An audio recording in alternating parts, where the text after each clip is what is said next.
Are we ready to go? We're live on YouTube. Hello, everybody, and thank you to Friday, March 12th of the Zero to Fierce Festival. We are now almost finished the festival, and what a nice way to close out our Friday afternoon than with an activist panel. I just want to say welcome to everybody. Thank you for taking time to share with us here in the Zero to Fierce Festival. This will be live on YouTube. And thank you to all of our panelists and to Andy Sehik for arranging it all. I will now turn it over to you for the panel. Hi, everybody. I just want to say welcome to True Entertainment's third activist panel, Local Women in Leadership, Trailblazers, and Activists. And thank you, Jackie and Zero to Fierce for hosting this event yet again. My name is Andy Sehik, and I'm the founder of True Entertainment. True Entertainment mission is inspiring community connection through transformative art, film, and activism. We currently have an ongoing peace talks with Aaron Rowe, who is the co-founder of True Entertainment. And we have that ongoing every 3 weeks at 3 p.m. on Sundays on Zoom.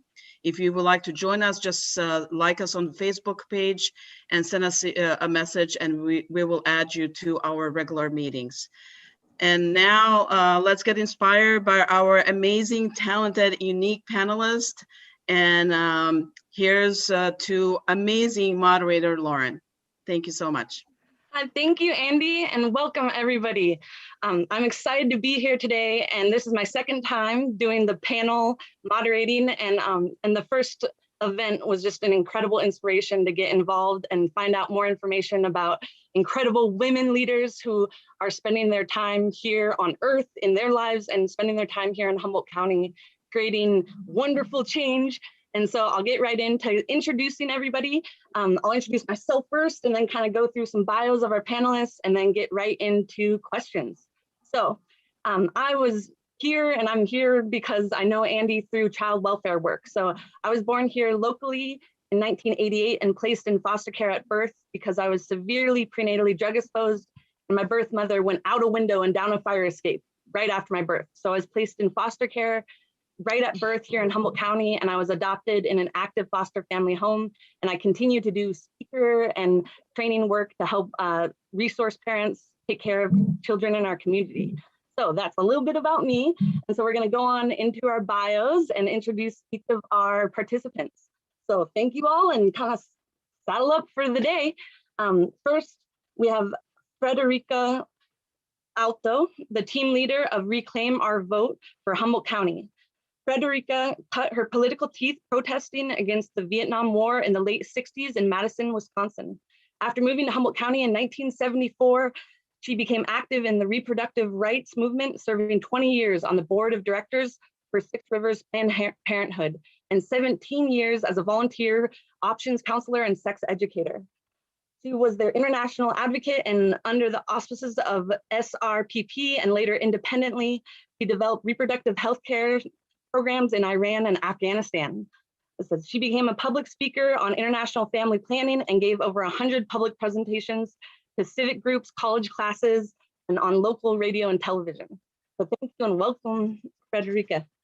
And so next, our next participant is Mo Harper Desir. She's a mother, a community organizer, arts activist, educator, and co-founder of Black Humboldt. She's a first-generation multicultural visual arts activist working across the United States, striving to connect communities of all backgrounds to each other, offering curriculum, workshops, training, art classes, and more to enrich those around her. Currently, Mo follows a career in digital media and education. As an artist, Mo actively creates using hip hop theater, dance, and poetry. As a media worker, Mo is actively working to create safe spaces for radical media creation and sharing, while addressing the issues and structures of inequalities surrounding race, gender, class, poverty, and more. Through art creation, service techniques, social justice-based education, and community involvement, Mo creates accessible spaces for conversations and learning with full representation. So thank you, Mo, for being here. Next, we have Amy Ueki, and she is an artist and founding member of Humboldt Artisans, or Humboldt Asians and Pacific Islanders in Solidarity, excuse me. Amy is a mixed media artist with focus on human rights, social justice, and she animated and co-produced a PBS documentary, Searchlight Serenade, Big Bands and World War II Japanese American incarceration camps. In 2017, she co-produced an animated documentary about social work pioneer and Holocaust survivor, Marianne Pennekamp. And in 2019, Amy spearheaded the Asian American group that brought San Jose Taiko's Swing Posium to Humboldt County, which shared the story of Japanese American incarceration through taiko and big band music. Since then, this group has become the Humboldt Asians and Pacific Islanders in Solidarity. So thank you and welcome, Amy. Thank you. And next we have Lelenia DeBoy, Chair, Humboldt County Human Rights Commission. Raised in Burnt Ranch, she was taught at an early age that a healthy community is the core foundation to success. She has been a subject to human rights violations in her life, which made her a fighter of injustices. She was looking for an avenue to be part of positive change in a way to help our community heal. After attending one meeting and experiencing the personalities and structure of the Human Rights Commission, she applied and was appointed by Ryan Sundberg. She joined the Humboldt County Human Rights Commission in January 2016 to volunteer her time to serve our community and became the chair of the Humboldt County Human Rights Commission in July 2020. So as a commissioner, she has provided leadership to her greater community by authoring the county's Human Trafficking Fund. So thank you and welcome. And finally, we have Erin Rowe. And Erin Rowe is a moderator and currently serves on the Humboldt County Teen Court as an advisory board member and attorney mentor volunteer, and with the Humboldt County Human Rights Commission as a commissioner and a co-founder of True Entertainment, and a member of the board of Community Hall in Bayside. With over 40 years of experience in mediating more than 3,000 cases in court and private venues as a member of the bar, California Bar. She's been serving our county since the early 90s. So thank you and welcome. And that's kind of a summary on our panelists. Now we can get into the meat and potatoes of getting to know each of us kind of individually. So I think we're gonna start with questions with Frederica Alto, if that's okay. Okay, great. So if we could unmute and then we could hear you. So yes, I'm unmuted, but I can't see anyone else. I have not been able to see the moderator or anyone.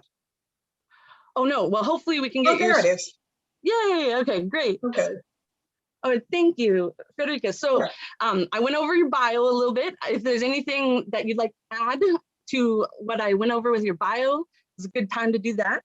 But otherwise, the questions I really have is about Step Up and kind of what happened with Step Up and how did you reach the community through that program? Well, I'm not involved with Step Up. Oh, I'm so sorry. I have that underneath your bio here. Oh, well, no, I've been involved with a postcarding campaign okay, yes. under the auspices of Reclaim Our Vote, which deals with registering and getting people, minorities who have been obstructed from voting to make them able to vote. And we were active in this presidential campaign, and writers, I have about over 300 writers, up to 350 writers had written 65,000 postcards, 45,000 for the presidential campaign and another 20,000 for the Georgia runoff. So they weren't writing it for California, they were writing for all over the United States, mainly the southern states where people of color have been blocked from voting. And it's an ongoing campaign. We're still, postcarding. Oh, that's incredible. So that's a huge mobilization of people and effort and energy. Yes, well, I think the people of Humboldt County are special. They're my writers who are the heroes. I just am sort of managing it, but it's very powerful. They found that these postcarding campaigns have a 25% return rate. That is, for every 4 postcards you send, you get another voter to the polls. So they feel it was quite effective in the presidential election. And now, as most of you know, the people who lost, the people who are pushing hate, are trying to regroup and have more obstructions at the polls on registering people, this sort of thing. And so we're still active. We know there are midterm elections coming up, but we need to send more postcards. So we're still ongoing. Oh, I great. hope a lot of my writers are listening today, and they're going to get more friends to sign up, because we're just about to start a new program for registering voters in Virginia, minority voters who have been deregistered. Oh, that's A awesome. new effort. Oh, yeah. And so what led to you focusing on this avenue for impact? Well, I did not invent this campaign. It's much bigger than Humboldt County. It's centered with the overriding agency is called Center for Common Ground, which is a nonprofit, and it has a political action arm called Reclaim Our Vote, ROV, and they are the ones who are organizing the postcard campaigns all over the country. I heard about it because my sister was writing postcards, so she just sent me the information, and I started writing postcards. And then I saw that they had team leaders for all sorts of counties in California, but not Humboldt County. So I thought, I know a lot of people because of my background in Planned Parenthood, and I also volunteer for American Field Service, and I've lived here since '74. So I thought, if I volunteer for team leader, maybe I can get 25 people to sign up, and maybe they'll get another 25. Well, we got over 300. It's just took off. There are a lot of good people in Humboldt County who are disgusted by people who sell hate, whose main message is hate. And also this has been mostly a nonpartisan campaign. It's about defending democracy. It's not about what are your politics. It's about, do you think everyone should be allowed to vote? Do you think there should be obstacles and do you think groups of people should be discriminated against so that they can't vote? And so it doesn't really matter what your politics are. It's, do you believe in democracy? Oh, that's incredibly exciting. What goals do you have moving forward, or how can we get involved? Well, you could sign up as a writer, and I do have, I don't know if you can read this. Well, maybe not. At any rate, it's my email. And if you contact me and say you'd like to be a writer, I'll be happy to fill you in on the details. It's just writing postcards. You can do it from home in an hour, and you have an odd hour, an hour now again. And we have the message. We also have a system whereby you can pick up postcard packets and stamps without going to the post office. We have drop-off sites or pickup sites, if you want to call it that, in Eureka, Arcata, McKinleyville. We had one in Fieldbrook, and I deliver them personally in the Trinidad area. Oh, so my email is F as in Frederica, AALTO, that's my last name, at Sitestar, SITESTAR.net. And if you want to, as part of this program, put that out there, please. Oh, there it is. Yes. Please do. And you want to hear more about this, just email me and say you're considering or you'd be interested, and I'll let you know, because we are mounting a new campaign just now because in Virginia for minority voters, and there will be others as the 2022 midterm elections come up. We don't want to go backwards. We want all the progressive things that are happening to continue, and we want to keep pushing back against these people who spew hate, and we want to stop them from blocking, minority voters from voting. Thank you for all your work. It's exciting to find out about this. I can't wait. I've been looking for some more like quarantine type ways and avenues to create impact. Yes, it is. And we make it really easy for you. We give you the script. We should tell you where you can pick up your postcards, and so, minimal of, and people we have quite a few writers who are handicapped, they can write postcards, and it makes a difference. Every postcard makes a difference. Some people have just written 30 postcards. Some have written hundreds. Some have written thousands. Every postcard, even if you can only write 30, it'll get 7 people to the polls. It's, powerful. Oh, that's amazing. Thank you, Frederica. We're going to come back around and ask more questions later as well. All right, good. Thank you. All right. And I guess next, Mo, if we could get you on camera. So I think I have all my bio straight. So sorry about that, Frederica.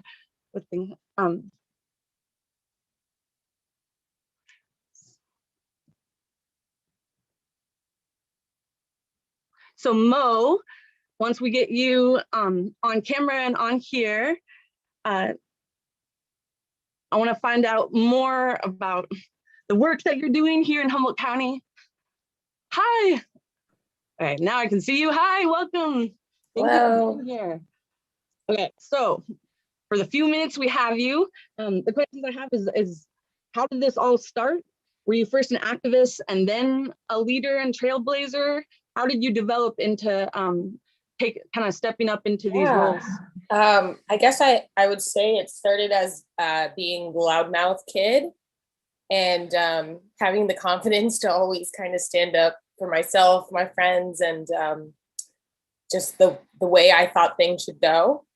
And then when I moved to Humboldt, I was already an activist. I was already creating for in all different ways and doing things with an activist lens. I was always involved in youth programming that taught a lot about youth empowerment and using the arts for social change. And then just growing up a little Black girl, you know, you experience a lot of things, and if you don't assimilate to them and to the kind of the culture of our country, then just your everyday life becomes an active activism, right? And when I moved to Humboldt County, I really felt the implications of being a minority here. And it was like a super minority.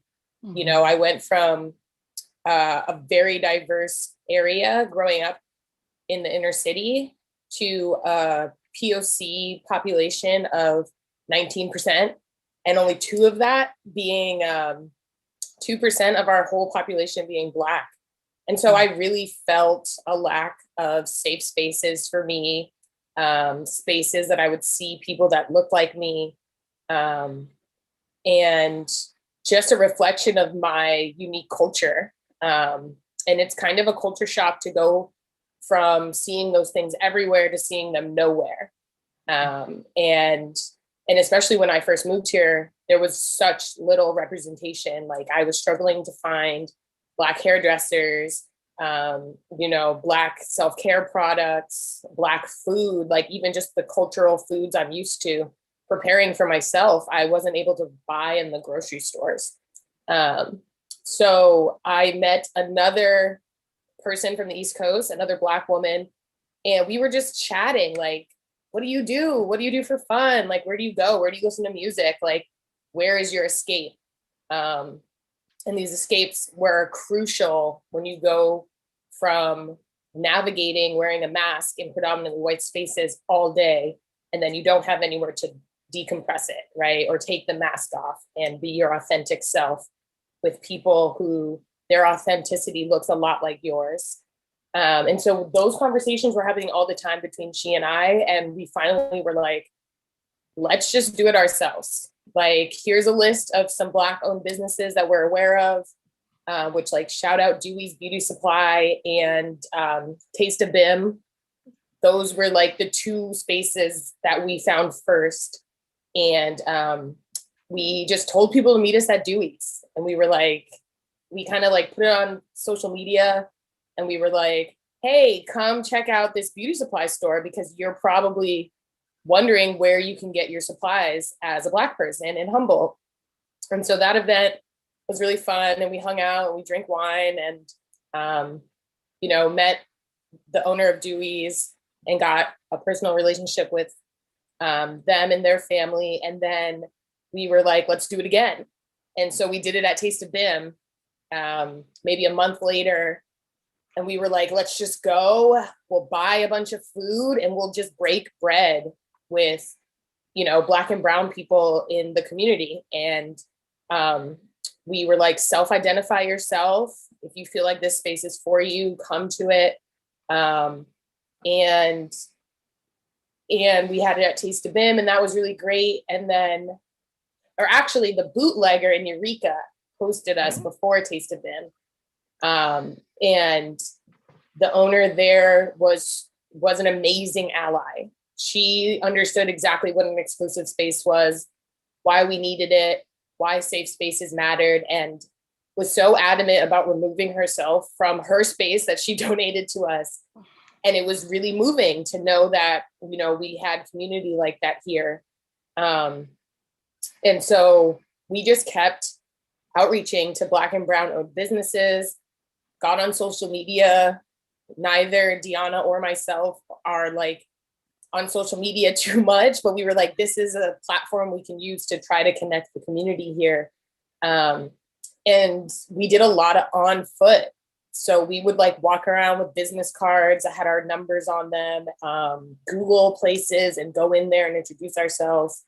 And we were literally just two community members, like getting people together, spending our volunteer time. Both of us work in other sectors of education and local nonprofits. And so it was just a lot of us running around trying to create these spaces, and the spaces being so rewarding every time we would do it that it didn't matter that we were like, didn't have the time to do it. We're using our own money, and, you know, we're ultimately creating a whole nother job for both of us, but it was so rewarding. And now it's grown to be a whole force. So. Oh, no, thank you. Yeah, it's been incredible seeing Black Humboldt events and stuff pop up all around. It's an incredible gift as someone who was born and raised here in Humboldt County, and as something that's it's an incredible gift and a huge need that we had here in Humboldt County. And so I think it is profound to kind of look at where we are quite honestly and have more and more conversations in Humboldt about what the history has been and where we're really at and what we need to do to move forward. And so, yeah, and so how did, this next question I have is, how did BLM affect you? And was it a relief to be seen finally, or how has it affected, or has it affected the work you've been doing in Humboldt County currently? Yeah, I'll say the two are separated just because Black Humboldt does not take a personality on. We're just a Black platform, and that's how we advertise ourselves. So we don't do protests, we don't do educational learning opportunities. We basically don't do anything for anyone except for the Black and brown communities, health, wealth, and well-being.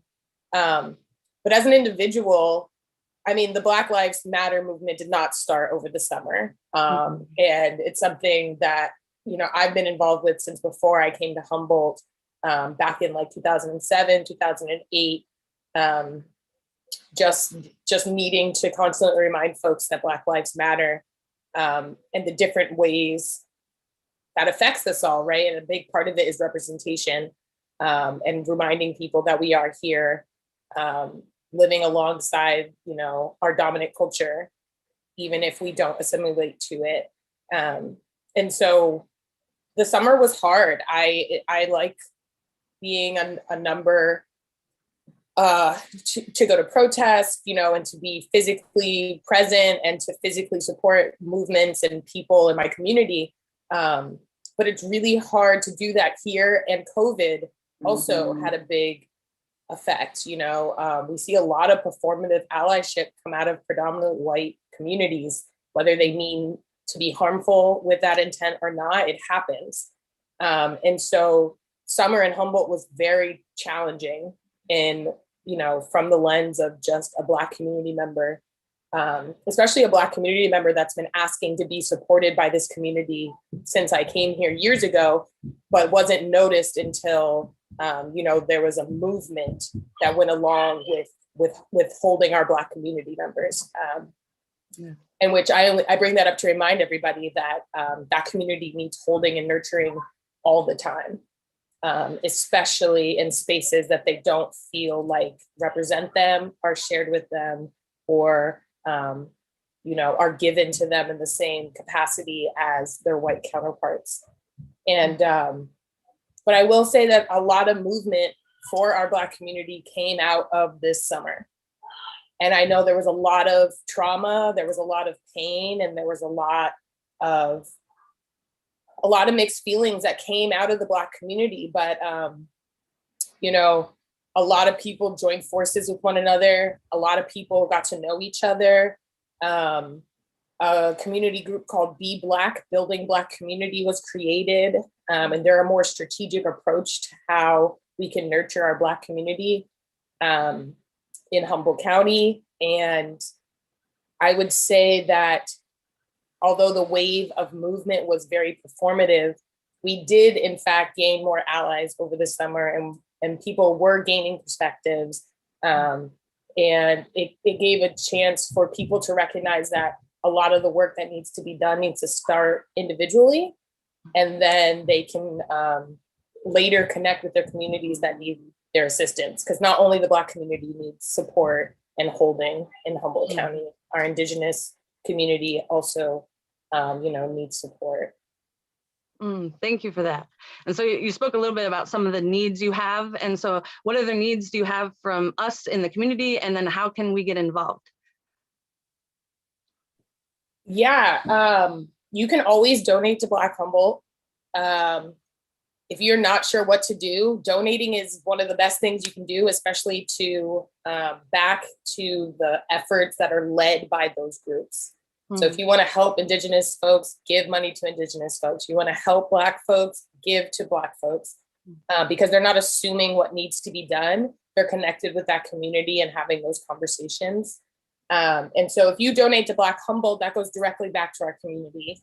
We're a volunteer-based organization, and we use our funds to create free events, hire temporary positions for Black and Brown individuals, and then we'll collect funds and do certain kind of things. So like last summer, we did a COVID relief fund.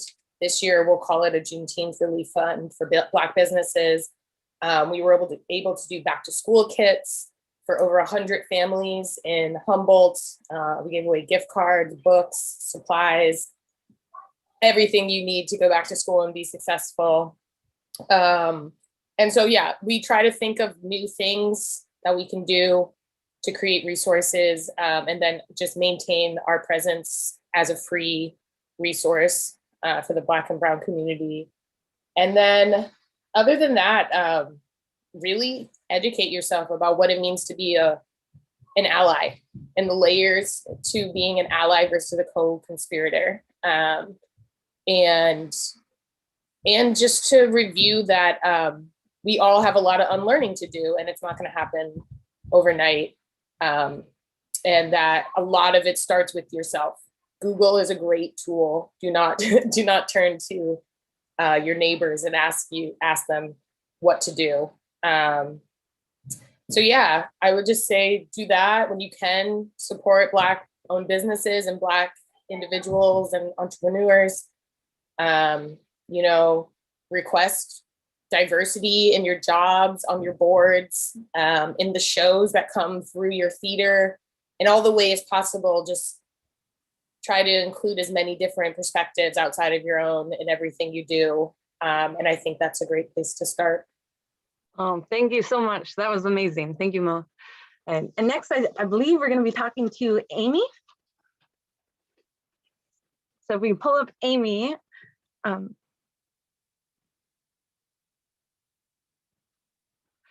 then we can start with our questions. I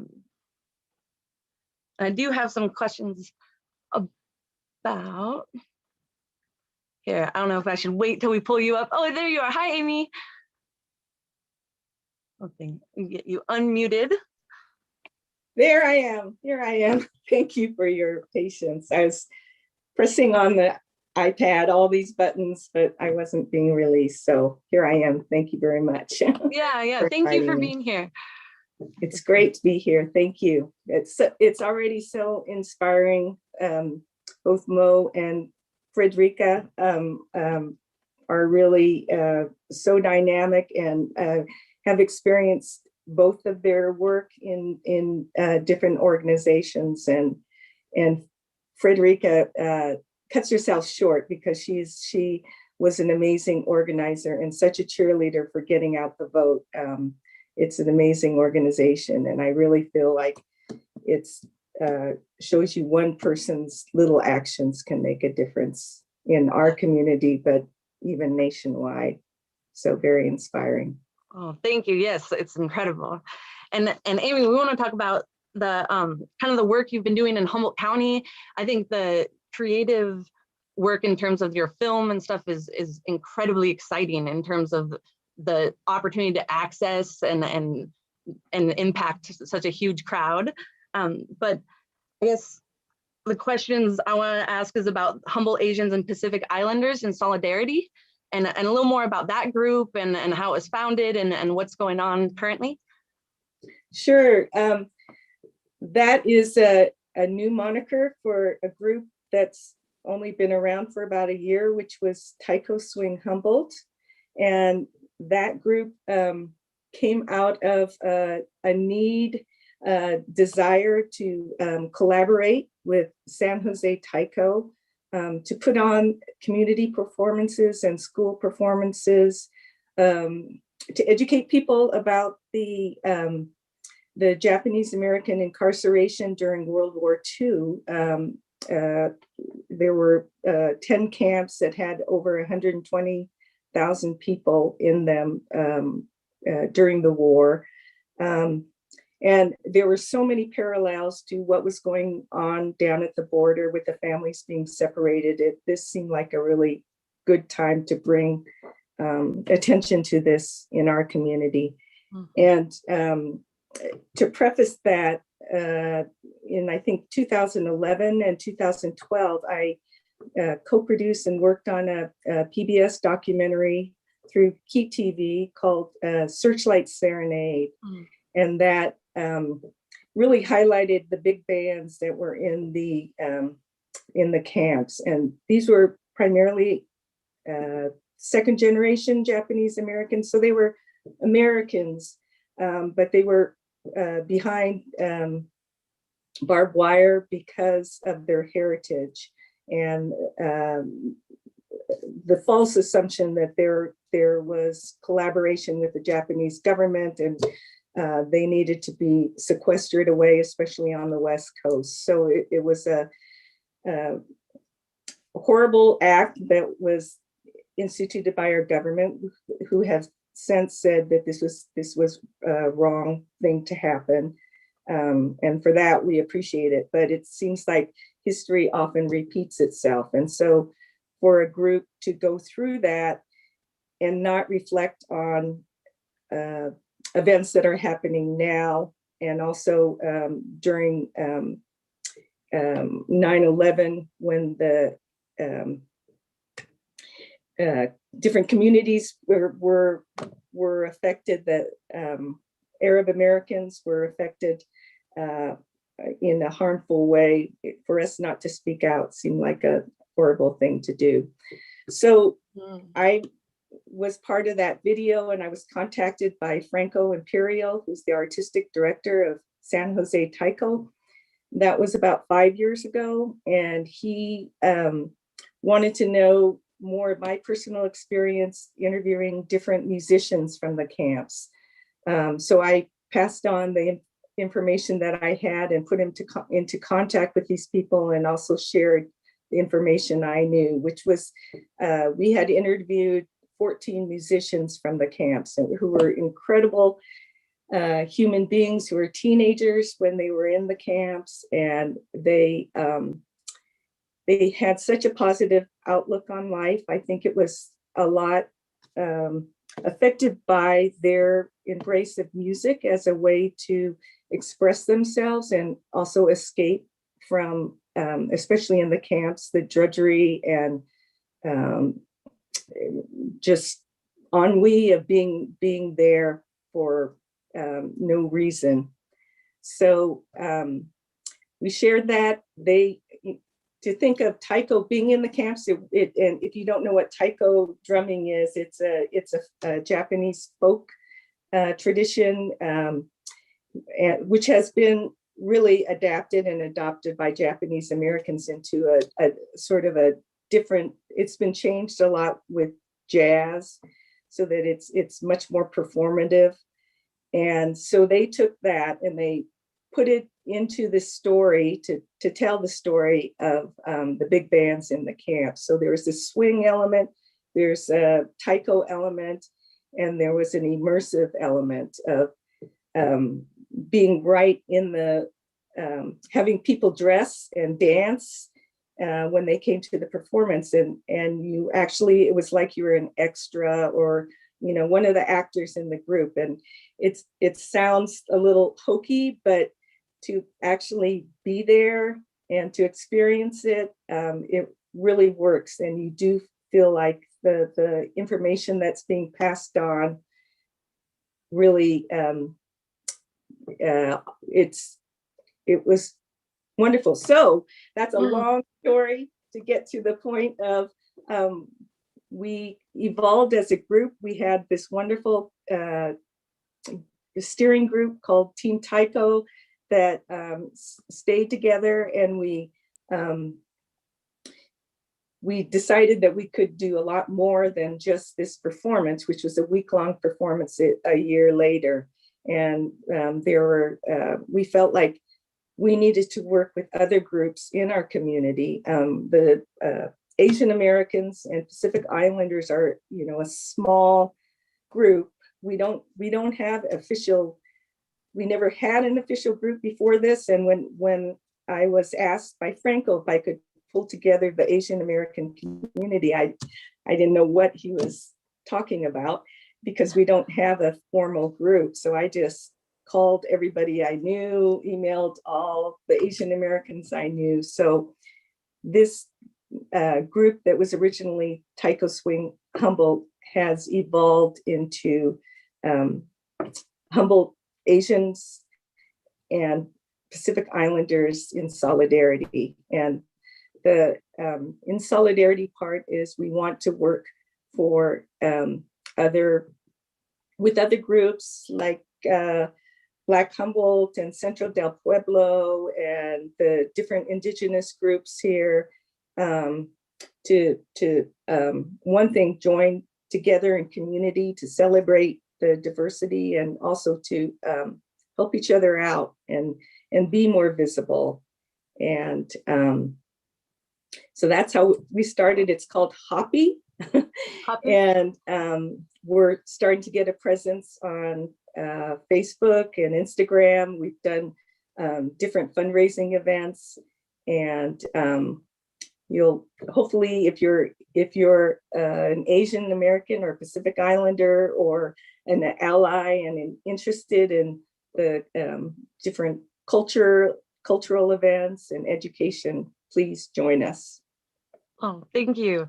Yeah, what an incredible testament of resilience. And I love when the solution is such a, I don't know, represents such beauty and complexity of the identity of the culture, and to be able to express that and then utilize that to create change is so beautifully like whole in terms of looking at that. So thank you for being here, and we'll have more questions later on. Well, Thank you. Okay, so next, if we could have Leilania Dubois can come up. I think you're next in terms of questions. Hi. Okay, did I butcher your name? Can you say it for us? You actually did a really good job. It's Leilania Dubois. Leilania Dubois. Thank you for that, and welcome. So I'm excited that you were raised in Burnt Ranch, another local Humboldt County.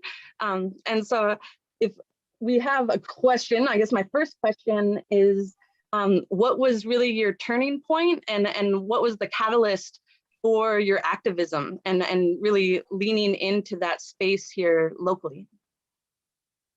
Okay, good question. First, I want to say it's been amazing listening to everyone, and you're doing a fantastic job with moderating. And, you know, the women of Humboldt County actually are part of what fuel my activism. I was born into it. I have 4 FBI files on my childhood around things like that, but I rebelled against it. I wanted to be a conformist. And then I became injured, And I discovered that all the things that I didn't like were actually effects of the drug war and not of my community. And I started learning that the plant that we cultivate around here is a medicine.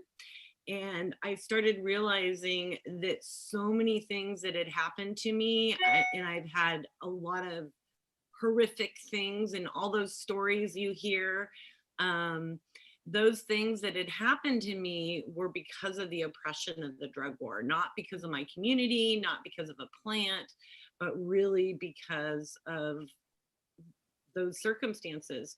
And when I became a patient, I also learned that Western medicine wasn't healing me. And so I started going back to my roots, which were indigenous medicines. It wasn't just plant medicine, it was spiritual medicine. And I started really quickly learning that all the things I was rebelling against from my community was what I needed to be embracing. And that turned me into an activist. And that brought me to public service, which is different than activism. But I wanted to go. I became an activist. I got very involved. I became the president and chair of a PAC, and I did a lot of movement with that. But I also started learning about the pushback from government, and I didn't understand the government. I didn't understand how to navigate that. I didn't understand how to make change, but I did understand how to work with community.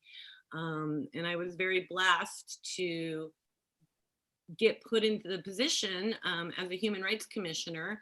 And I started getting to learn how to work within the government structure with my grassroots activism background. In this past year, I was fortunate to be chair. I just stepped down as chair last week. Wow. But I'm still on the commission for another month. I have a few more things to tie up, and then I'm excited to see what comes next. Yeah, what does come next? What do you think, what does Humboldt County need in these spaces or in this area? What do we need? What do we need? And it is exciting. Also, the Humboldt County Trafficking Fund. I have personal investment in terms of human trafficking and stuff, just from my own history and my own thing. My birth mother was trafficked by her father at the age of 12, and then she gave birth to her first child by John at 13. And so I'm fifth of 7 that she ended up having with 7 different men, and then losing to the system and such. And so I'm deeply invested in how Humboldt County can be the place where we birth a lot of these programs and solutions and movements. And so, well, it should be, because we are the place where a lot of people get picked up. You know, we really are kind of a hub for that. And a lot of that is because we have such a history of such a deep underground culture. So you're able to hide a lot of those things.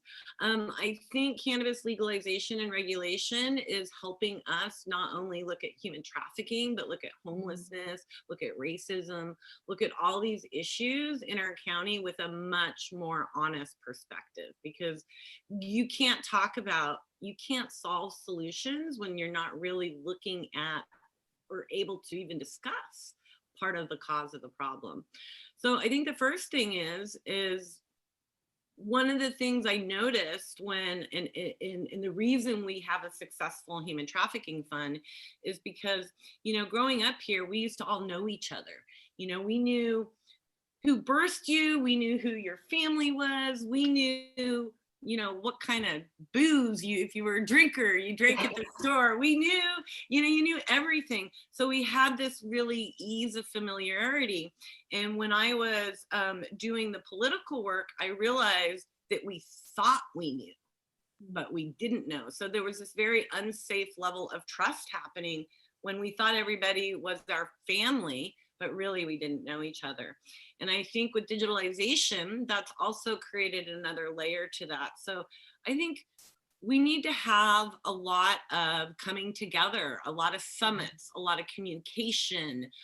We need to really step back for a moment and allow the goodness for each other to come forward.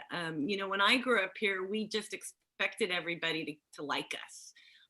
We're not in that place right now. And I really think we need to step back a minute and give each other space, and then step forward and start bringing each other together, and really looking at each other honestly, like we've all been talking about that here, but I think we need to do it with all these issues. So we know what the right hand and the left hand are doing. So collaboration.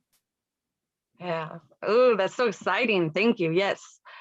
I'm incredibly excited about that idea of kind of illuminating those dark, grimy corners of our human experience and all of our lives and all of our family histories that are estranging ourselves and strangling ourselves from each other and relationships, but also just putting blinders on, like you said, like the drug war was putting a blinder on what the real problems were. And it was allowing us to focus on something that was a part of a problem, but wasn't the source. And so it's so exciting to talk about finding, you know, creating that light and really being that light to illuminate that honest conversation. Ooh, and you're right, Humboldt County, like for all of what we've been talking about, Humboldt County does have a particular complex kind of dark history in some human rights areas and in, you know, and historically. And so I think that does give us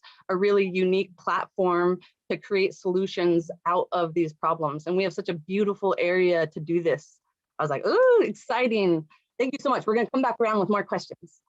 And next, I think I want Erin Rowe to jump on, if we could. Okay. There you go. Hi, Erin. Hi.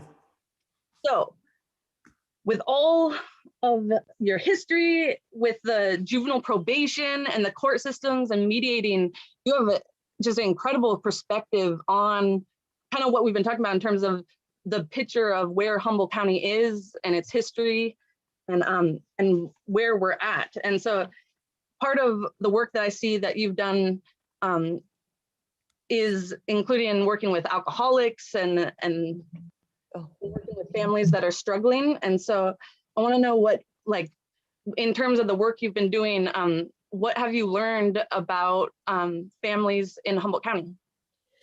Well, actually, I started out in LA, and I've only been here. Yeah, and I've only been here.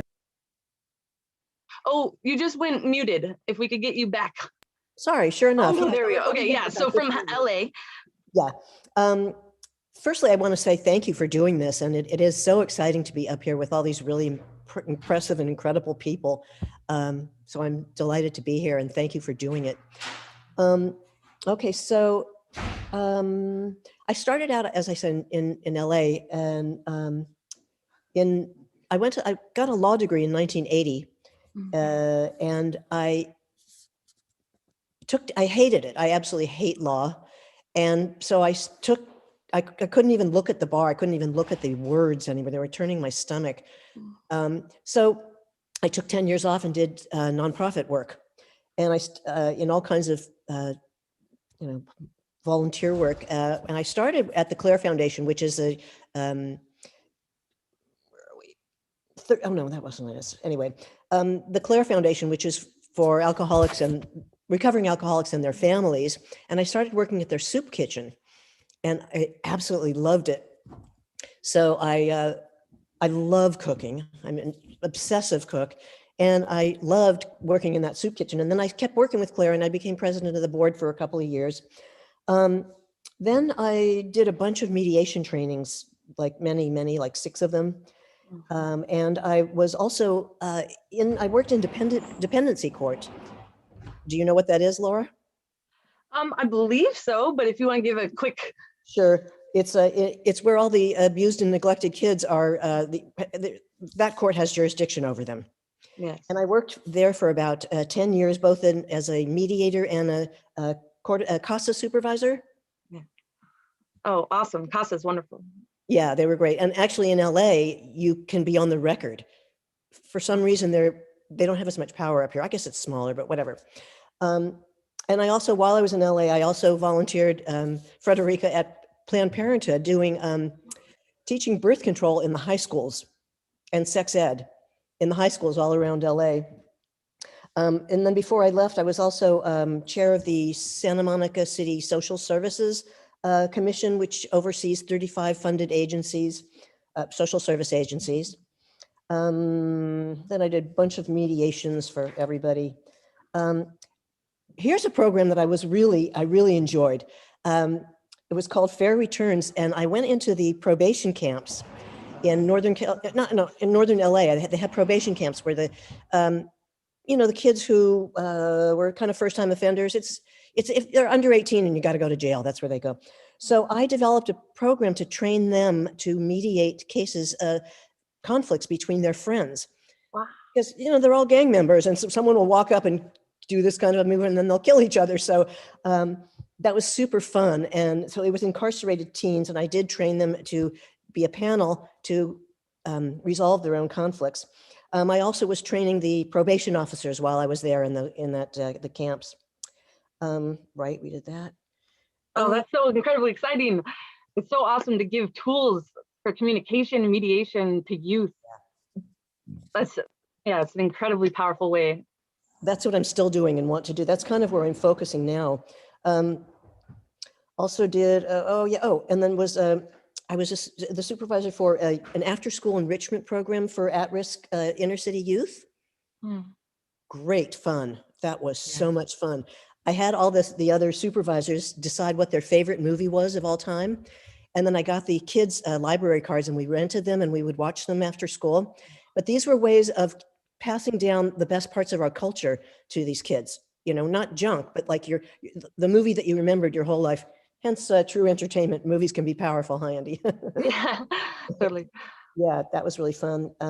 Then I did counseling with mentally ill young adults in Santa Monica. Then I moved up here, and I got my real estate broker's license because I don't know. And then I was involved with a couple of other organizations, the Emma Center, which of course isn't here, and North Coast Resource Center, not here anymore either. But I also volunteered with Arcata House Partnership. I was a grief support counselor for hospice, and I am now also with Lelania on the Human Rights Commission, which I'm just loving. Oh, wow. And yeah, so the focus, I would say, is, and also, as Andy mentioned, we get together and study Marshall Rosenberg's nonviolent communication, which we're calling compassionate communication. And I do have a program that I've actually devised it. I need to start with the Teen Court, which is another fantastic program. They have it's called an attendance council, and essentially it is a support group for high school teenagers who are having trouble in school. Wow. And they have an adult mentor. So I volunteer for that. That's such a good program. And it's part of Teen Court. It's part of the Boys and Girls Club. Wow. And there's so many wonderful organizations around here doing such great stuff. Well, and what really stands out to me, Erin, is just that you've stringently involved with things that you love doing in your life, it sounds like, and activities you enjoy, like cooking and spending time with kids and connecting and bringing yourself and what your interests are into the work you're doing. And that's incredibly inspiring, because it sounds like you're having a blast. Well, life used to be really, really fun before it stopped. Yeah, right. Yeah, totally. And now the whole entire landscape of connecting has changed. And so what kind of efforts are you looking forward to moving forward? Well, how can we get involved with what you're doing? Good question. And I didn't even finish my thought, but oh yeah, go for it. It was this program that I want to introduce through the Boys and Girls Club. Mm-hmm. And it's based on the compassionate communication, but what it's going to be is modeling assertive communication for teens. Assertive. Yeah. Right. Teaching teens how to represent themselves without attacking, but taking care of themselves and being good advocates for themselves. It's hugely powerful to be given the language to advocate for yourself, or just the belief that that you deserve to be at the table. Exactly. And I think it's missing. I think it's missing. I never saw anything like that. So that's what I want to introduce when the world begins again. Oh, yes. Thank you. Oh, how exciting, Erin. Let me look at the time, and we're at 4:30 or so. I guess I want to loop back around and kind of ask, like, open it up to everybody and ask some questions in general. So we can support you, Erin, since you're already up as well. Or we can just open up to different mics. Yeah, Amy, I'm not sure if we can change the view. But I guess what I want to ask everyone, I'm looking at my notes real quick, is what, I guess I want to know where the source of your energy and drive is for the work that you're doing, and how do you sustain that energy and drive? And so I want to kind of go around and see, where do you get that? Where does it come from? Is it a person that loved that into being inside of you? We talked a little bit, Mo, about where that came from with you, but I want to hear from everybody, like, how do you sustain the enthusiasm for the work you're doing, and despite discouragement? So if anyone wants to unmute that has something to say, we can just free flow it.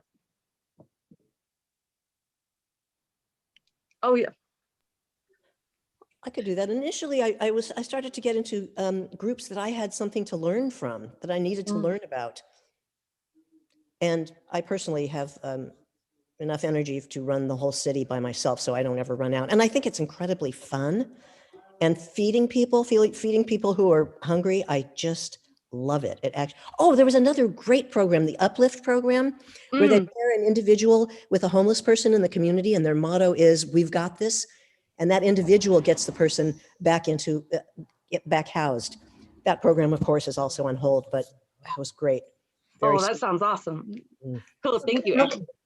I have something to say on this, if it's appropriate. Yes, Frederica, yeah. Yes, well, when you see injustice in the world, and there are always a lot of awful things happening, it can make you quite sad, but it can also make you angry.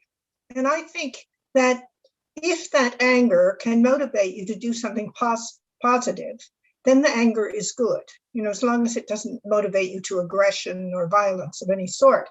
And of course, there's ongoing terrible things, but sometimes things come to a head. And things certainly came to a head with the Lloyd George killing and the activation of Black Lives Matter, and makes one very angry and sad.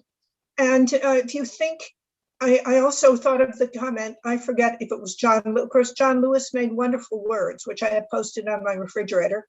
And I don't know if it was John Lewis or Martin Luther King Jr., someone said, it isn't enough not to be racist. You have to engage in an anti-racist act. So maybe this will make Mo happy too, that even if you're not Black and you're not a part of the Black movement, when you see this movement, you feel, I want to do something too. And when you see all this terrible disenfranchisement, all these blocks on voting to people throughout the country, you feel sad, but you also feel angry because they're attacking your country, your democracy. And I think the fact that you could, even a simple person sitting at home in your kitchen, that you could do something, you could write postcards, even during COVID time, makes you get active. And so when I started writing postcards, I thought, I think there'll be a lot of other people who feel frustrated and angry and want to help, who might want to do this. So other movements, even like Black Lives Matter, that maybe you're not Black, or maybe you're not actually in an area with a lot of Black people, you feel, I want to be on board. I want to do something. I want to be on the right side of the barricades. And so sometimes I get angry, and I'm feeling right now a little rise in hormones, I think, that you feel, I've had enough. I'm not going to sit here and let this go on and do nothing. Just because I live in a rural county, in a quiet backwater with hardly any Black people, I've had enough. I want to get involved. And I think this is where my feelings came for this postcard campaign. Yeah, in the face of something that's overwhelming, finding something that you have control over and Right. holding yourself accountable to that. And that's what we heard is the know better. And so the holding yourself accountable to educating yourself first and taking that time before entering that, and making sure that we do better and take action. And I totally agree. Anger is a beautiful motivating force if we're able to utilize it that way. And to feel solidarity with other people who are not like you particularly, but you feel they are like you. They're human beings. They're American citizens. Why are they having this happen to them?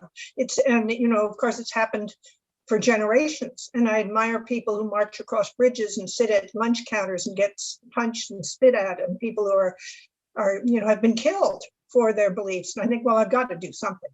I can't just sit here and do nothing.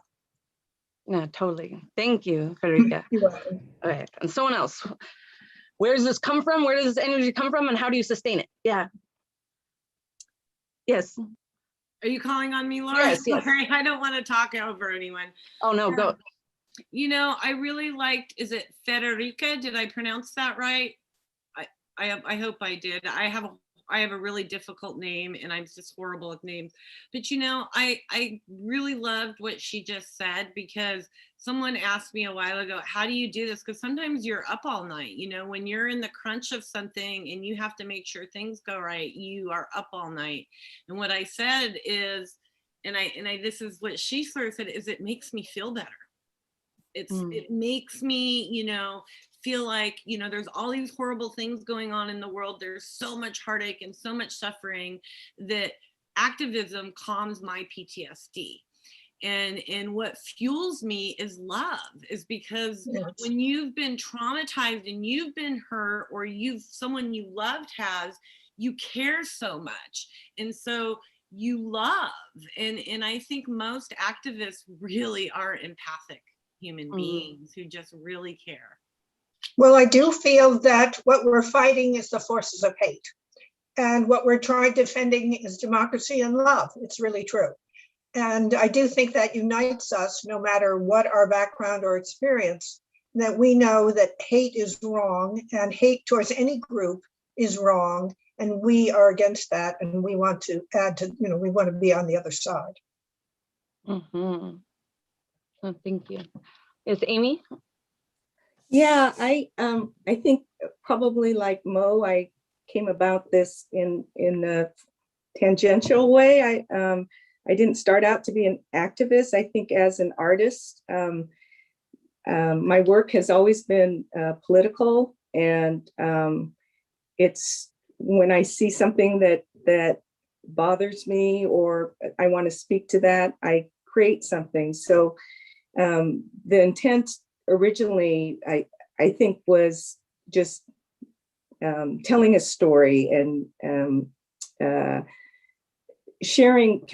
communicating with others through my artwork. And I think what pushed me into more of an activist role was the community that I was able to, Humboldt County especially, but there are so many people who are like-minded, and they also have creative solutions for, okay, this is a problem, what do we do? So I think I was really lucky to pair with a lot of people who are much more organized than I am, including my sister, who I think I get her credit when she does something in the community. I get a credit because we look alike. And, anyway, there's a lot of people out there that especially women that I've worked with, who are amazingly creative and organized and know different systems. And it's really easy to work with these people at the grassroots level. Mm-hmm. Oh, thank you. And Mo, can we hear from you? What? I'll add just that being a part of the receiving party has really helped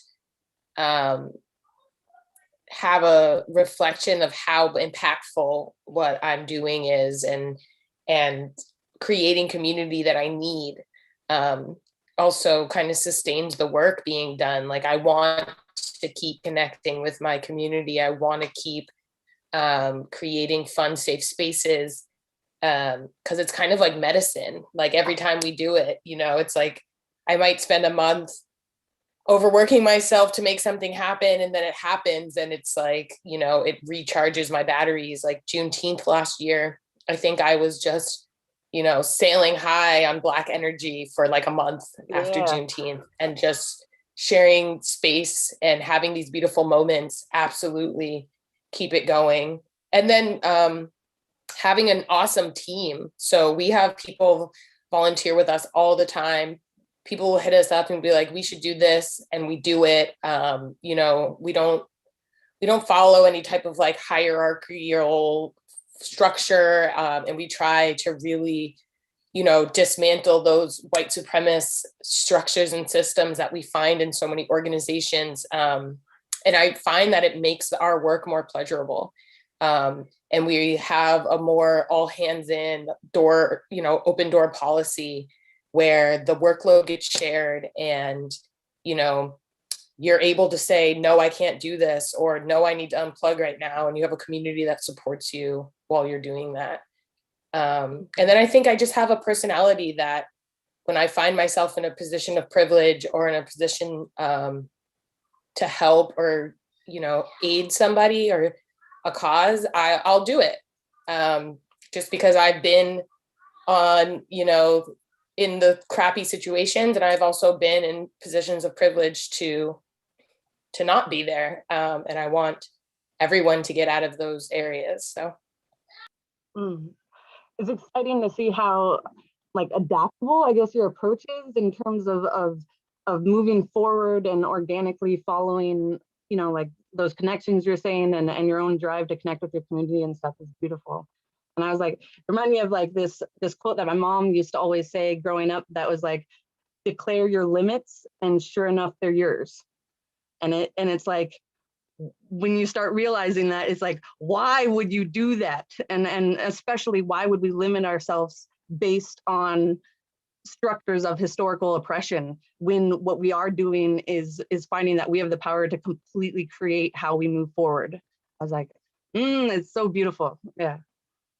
Cool. And I mean, I see so much art in this, like, especially I'm a dancer, or I dance, and I will call myself a dancer. Yeah, but you're still a dancer. Yeah, I'm still a dancer, but I've been robbed of group, like physical sharing space, and dancing in a public space, I guess, has been something that I've missed like desperately. And I dance daily just on my own or whatever it is, but the power that dance has and art has, as like we're saying, medicine and a spiritual connection stuff, like creating those movements based in that kind of like sacred space is super powerful. And so I was like, we hadn't talked about the dance side of it or your hip hop stuff. So I was like, that part's awesome. I think cool. So does anyone, okay, so we have a good amount of time. We have about 19 minutes or 15 minutes or so until we cut off. And so I just want to give space for anyone to share anything that's still kind of like lingering on your mind or your heart that needs to be spoken while we have this platform. But otherwise, we want to kind of open it up to questions from the participants, which it looks like we have 37 participants, so that's incredible. So I don't know how we want to open it up to the chat or see if there's questions there as well. Also, may I ask a question? If you'd like the people who are attendees to be able to have their voice to ask questions, they can just raise their hand and we can let them ask with their words. Oh. Yes, totally. Yeah, if any of the panelists have questions as well for the other panelists. It's like, can I share one screen share? I think that Shoshana has. Yes. It's a slight plug, and it's for Just Arts. Yes, please. This is a call and response round 2 that we're doing, and we're calling on artists to join us. It's a total collaboration, and it's very complicated. So if there's the screen, if you would like to join us, it requires 24 hours of your time. So just one day from noon to noon. And basically what it is sort of like the game of gossip, where one person is going to get a prompt, and Sharon Blank of the Eureka chapter of NAACP is going to give a secret prompt to the first artist on March 19th. And they will take that idea, plant a seed in their head, and they have to create a piece of artwork in 24 hours. So this is, if you're a poet, if you're a writer, if you're a two-dimensional artist, if you're a dancer, any form of art that you do, we want you to respond and join us. So there's more information. You can go to equityarcata.com, and we have this week until next Friday to sign up, and I hope you will all join us. You can also email justartsarcata@gmail.com, and we'll send you information about it. So thank you for letting me do that little plug. No, plugs are perfect. This is the time for plugs. Yeah. Thank you. Yes, I'd like to say that this coming week, we are kicking off a new program with Reclaim Our Vote in Virginia, and we do need more writers. So if you wouldn't mind posting my email address again, I would really like to solicit anyone out there who wants to do a meaningful thing to defend democracy and keep the forces of hate at bay. Please join us. We could use more writers, and we're just kicking off this new campaign.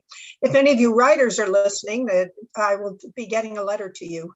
I'm out of town right now, but I'll get a letter to you on Monday, letting you know about this.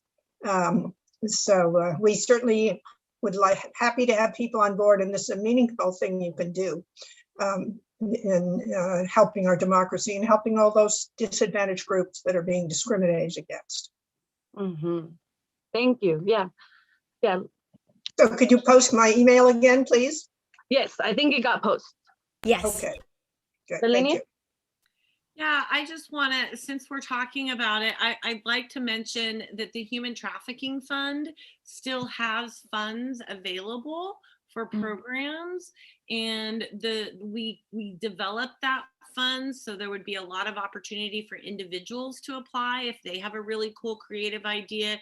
Even if you just want to put flyers out in the spring, you know, it was really developed so the community could create programs, and thanks to the Inc. people, if you don't have a nonprofit, you can go through them, and there's still a little under $5,000 in there that we can disperse. So please, people, the application is through Humboldt Area Foundation. And then if you would like to contact the Human Rights Commission, we have a message line, and that's 707-268-2545. And you can leave messages there for the commissioners if you have anything to report or you wish them to take action on everything. The commission moves by the voices of the people. So we work for the Board of Supervisors. We are public servants, so we do have to follow those procedures of public servants. But what allows us to work through the system is the voice of the people. Oh, how exciting. I'm going to be looking up all of this information. Thank you. All right, who's next? Does anyone else have any plugs or anything final to say? And I'm kind of scanning, looking for questions. Could you please put that phone number in the chat? I missed it. Thank you. Yeah, thank you. Okay. There is a question from audience to Amy, and they're asking, will there be another taiko drum event?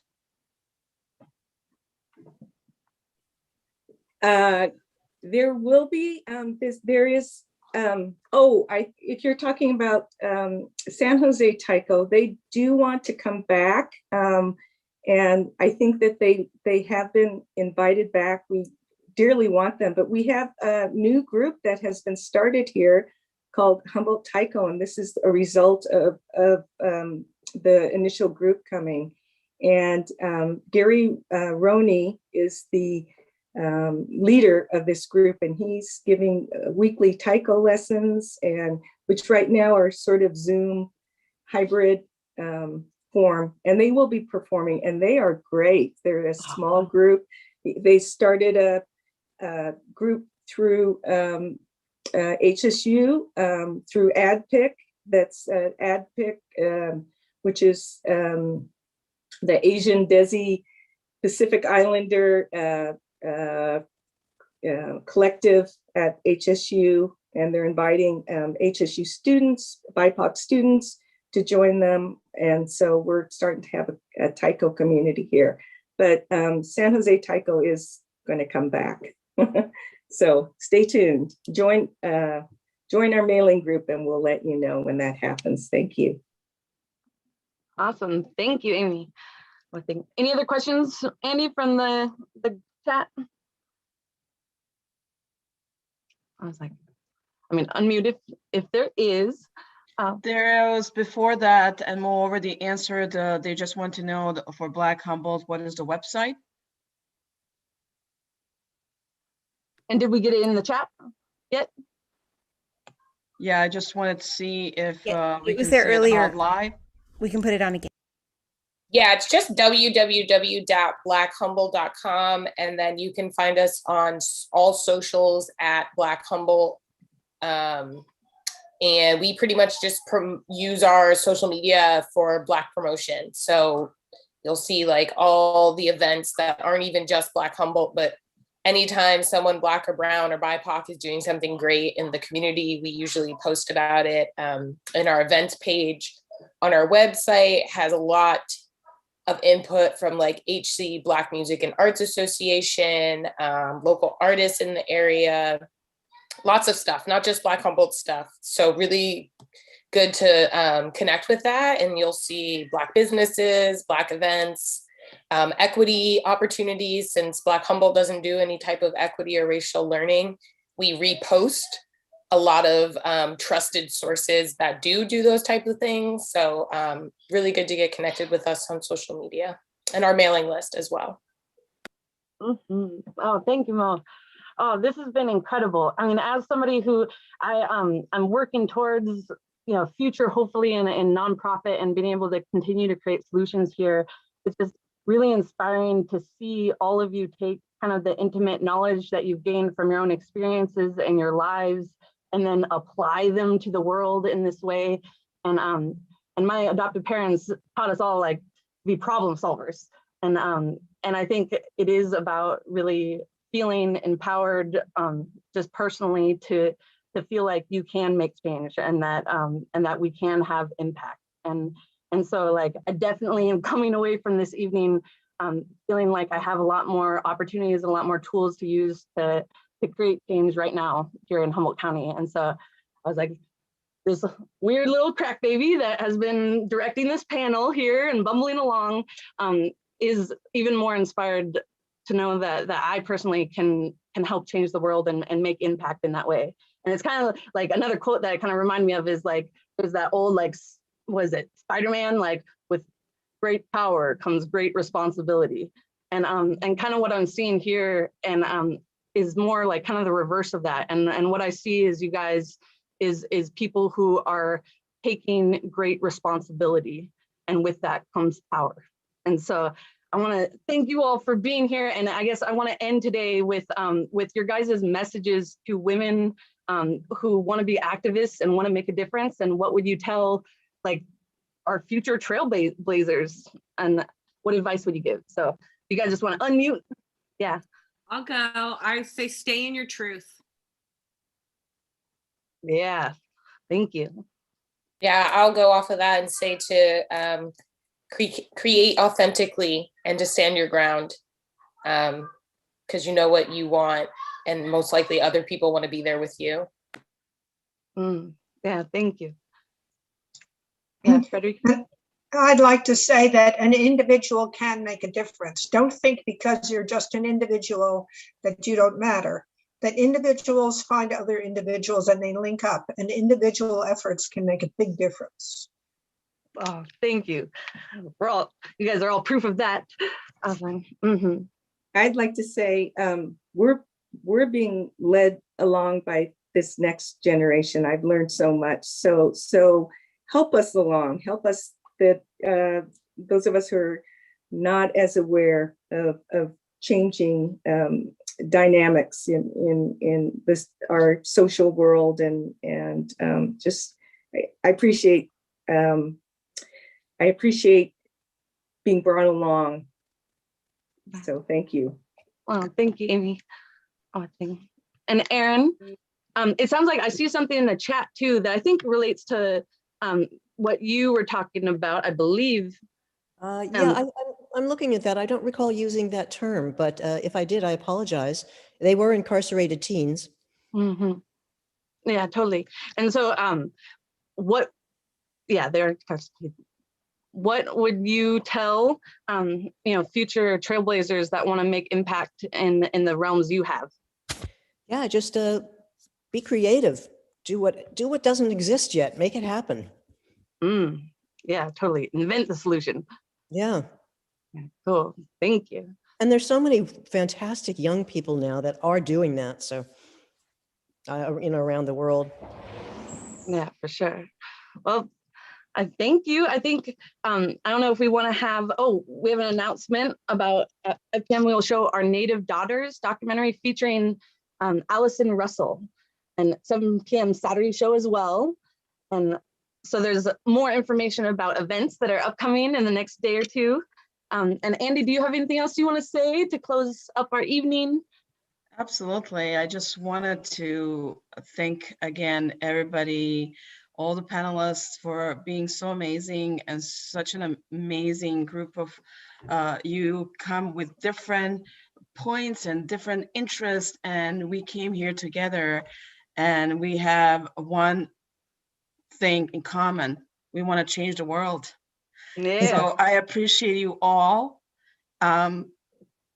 My love is huge, and I can't ask more than just having you here and sharing your drive, your talents, your mind, your willingness to be who you are, and to invite us all to become who we really want to be and who we are.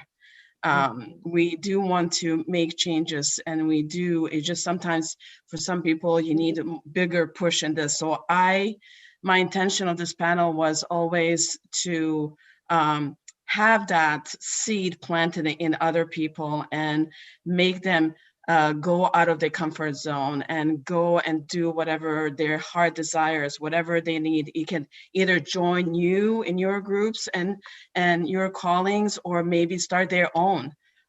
So I so appreciate you all. Always, you can always contact me through True Entertainment Humboldt if you have any ideas, or if you want to see more panels or anything else. You can check our projects from what we did in past in our community and what we're doing currently. So again, thank you. If you have a chance, look at the chat and you'll see all the beautiful messages sent to you all with gratitude. And I'm full. My heart is full. Thank you so much. Thank you, everyone, for joining in the Women's Festival O2F. And like Laura said, coming up is Allison Russell and Our Native Daughters. She will be performing with us on Sunday. I invite every one of you to come to that event. It is free by donation, suggested donations. She's a lovely activist woman who's doing some amazing things, and she's going to be in concert and conversation with us on Saturday. So it's not just a presenting of her work, but a chance to hear her and her work as an activist. So thank you so much for sharing and for all the work you do in our community. And I look forward to seeing you soon around town, and stick around for Our Native Daughters and the Sanctuary and 1 Minute Dances. Thank you all. And I see, Aaron, you have one last thing? I do. I wanted to end with a Zoom hand-holding circle. Hey! Isn't that cool? Look at that. Oh, look at us. Yay! Thank you for doing this. Yeah, thank you, everyone. Thank you so much. Thank you, Laura, Andy. It was a pleasure Thank you. spending the afternoon with all of you amazing women. Take care. Many blessings. Thank you. Thank you so much. Thank you. Thank you, Andy. We'll be in touch more.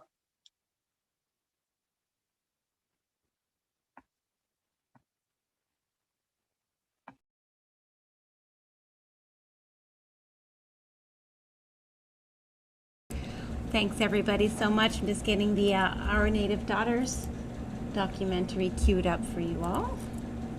Oops, I'm enjoying it for myself. Let's share it with everybody. Here we go. It's a little pixely because it's on Facebook, but it'll be available until March 23rd. And that was great, Zoom hand holding. We need to do more of that on Zoom meetings and Zoom calls. Okay, everybody, enjoy this wonderful documentary, followed by the J Street Radio Hour with the one and only Arcata Sanctuary, who are featuring wonderful women performers all week long, and those are all available on YouTube.